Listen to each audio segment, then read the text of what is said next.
Dans cette vidéo, je vais vous expliquer la correction des exercices sur le chapitre SP3, la pression. Donc l'exercice numéro 1, page 90, que vous trouvez sur le livre de la Grave sur votre tablette.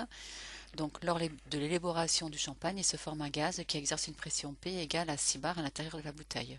Donc première question, donnez la valeur de la pression en pascal. Donc ici la pression est de 6 bars. On sait que 1 bar fait 10 puissance 5 pascal, c'est-à-dire 100 000 pascal. Donc il suffit de multiplier 6 bars par 100 000 et on obtient donc la pression en pascal, c'est-à-dire 600 000 pascal. La surface pressée du bouchon est une aire de 0,00755 m². Calculez la valeur de la force pressante qui s'exerce sur le bouchon. Donc on utilise la formule P égale F sur S. P est égal à 600 000 pascal. F, c'est ce qu'on cherche, sur 0,000755. On peut mettre 600 000 sur 1.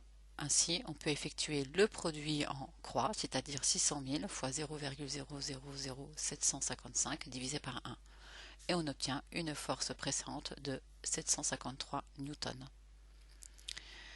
L'exercice numéro 2, on a une bouteille de plongée qui est remplie d'air comprimé à la pression de 200 bars. Convertir la pression en pascal. Donc là, on fait exactement la même chose qu'à l'exercice précédent. On multiplie donc 200 par 100 000, car 1 bar fait 100 000 pascal. Et on obtient 20 millions de pascal. Donc il est nécessaire d'équiper la bouteille de plongée d'un robinet pour détendre le gaz et ainsi pouvoir respirer. Indiquer l'effet du détendeur sur la valeur de la pression. Donc le détendeur permet en fait de diminuer la pression. Maintenant l'exercice numéro 4, page 91.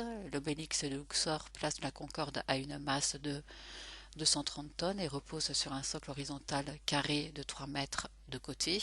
Donc calculer le poids de l'obélisque, on prend G égale à 10 newtons par kilogramme.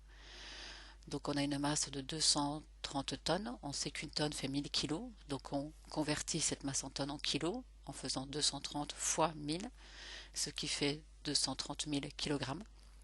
Pour calculer le poids, on utilise la relation P égale M fois G, donc 230 000 fois 10 égale à 2 300 000 newtons.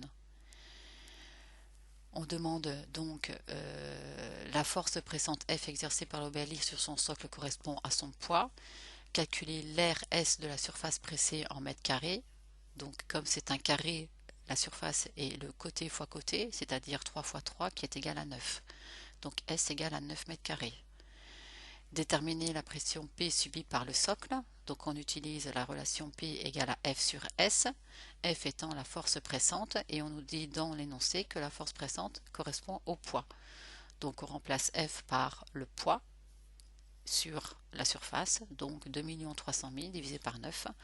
On obtient une pression en pascal qui est égale à 255 556 pascal. Il faut donner à la question C cette pression en bars. Donc pour passer des bars au pascal, on multiplie par 100 000. Pour passer des pascals au bar, on divise par 100 000, ce qui est égal à 2,55 bars. Il faut arrondir un chiffre après la virgule, c'est-à-dire 2,6 bars. Voilà.